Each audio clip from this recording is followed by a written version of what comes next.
उदासीनीकरण अभिक्रिया किसे कहते हैं, उदाहरण सहित आज हम इसको समझेंगे। तो आइए जानते हैं उदासीनीकरण अभिक्रिया क्या होती है। जैसे आप जानते होंगे कि अम्ल और क्षारक दोनों की जब क्रिया करते हैं ना, तो एक दूसरे को क्या करते हैं, उदासीन कर देते हैं। सुना है आपने? तो नहीं सुना है तो आइए कॉपी में विस्तार तरीके से समझाता हूँ। देर किस बात की है। क्षारक से क्रिया कराते हैं तो क्या बनता है वो देखिए आप गौर से। अम्ल की मैंने क्रिया कराई क्षारक से, तो क्या बना, लवण और जल बनाते हैं। क्या करते हैं, अम्ल और क्षारक जब दोनों को आपस में क्रिया कराते हैं ना, तो क्या बनाते हैं, ये लवण और जल का निर्माण करते हैं।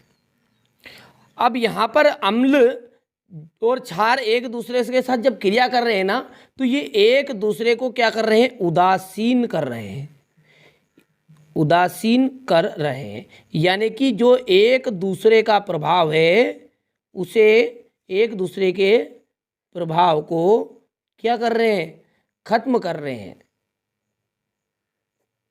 समझ में आ गई बात। उदासीन का मतलब क्या होता है, ना तो वो अम्ल ना क्षार, ठीक है।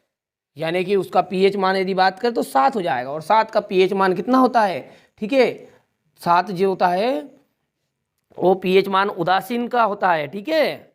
तो ना तो वो अम्ल रहा ना क्षार रहा। तो ध्यान से सुनिए बात को, क्या बोला है मैंने कि जब हमने अम्ल की क्षारक से क्रिया कराई तो इन्होंने एक दूसरे को क्या कर दिया, उदासीन कर दिया। क्योंकि हम जानते हैं अम्ल का जो पीएच मान है वो 7 से कम है, और क्षार का जो पीएच मान है वो 7 से अधिक है। और जो ये उदासीन करेंगे तो उदासीन कर देंगे तो ये पीएच मान कौन सा वाला बनाएंगे, 7 वाला। समझ में आ चुकी बात आपको। आगे बढ़ाते हैं अब कि जब हम अम्ल को क्षार से क्रिया कराते, कोई भी एक अम्ल ले लो, HCl प्लस क्षारक ले लो कोई NaOH, ठीक है, NaOH, ये क्या है, आपका अम्ल है,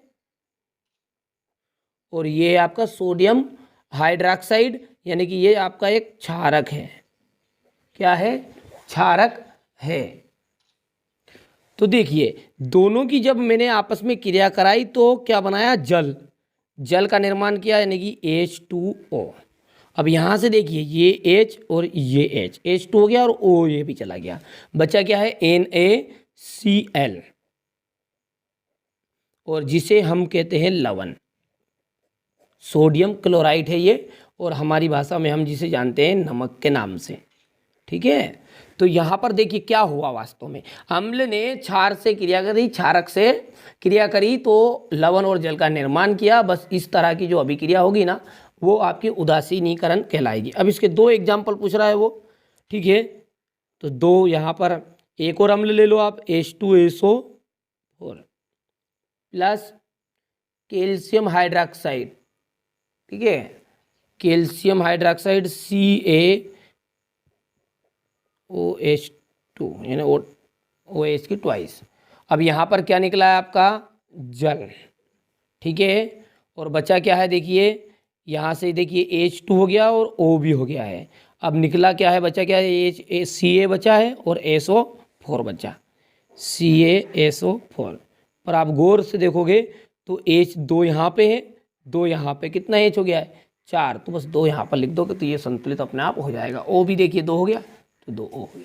तो ये क्या है, आपकी उदासीनीकरण अभिक्रिया है। तो क्या होता है इसमें, परिभाषा के रूप में देख लीजिए, ये लिखी है यहाँ पर, देखिए सारे नोट्स में तैयार करा रहा हूँ, बिल्कुल आराम से समझाऊंगा। देखिए जल्दबाजी जो बच्चा करेगा ना, परसेंटेज उसकी रह जाएगी, बनेगी नहीं। बेसिक यदि आपने कॉन्सेप्ट क्लियर कराना तो आपको बिल्कुल कोई से भी एग्जाम्पल उठाकर आप लिख सकते हैं, इनसे मतलब नहीं है। अम्ल तथा क्षारक परस्पर अभिक्रिया करके, यानी एक दूसरे के साथ अभिक्रिया करके ये एक दूसरे को उदासीन कर देते हैं, और क्या करते हैं, लवण और जल का निर्माण करते हैं। यहाँ प्रक्रिया उदासीनीकरण अभिक्रिया कहलाती है। समझ में आ गया आपको। उदासीनीकरण अभिक्रिया क्या है, यानी कि अम्ल और क्षार परस्पर एक दूसरे के साथ क्रिया करेंगे और एक दूसरे को क्या कर देंगे, उदासीन कर देंगे, लवण और जल का निर्माण भी करेंगे, ठीक है। उदाहरण के रूप में समीकरण आप ये लिख सकते हैं।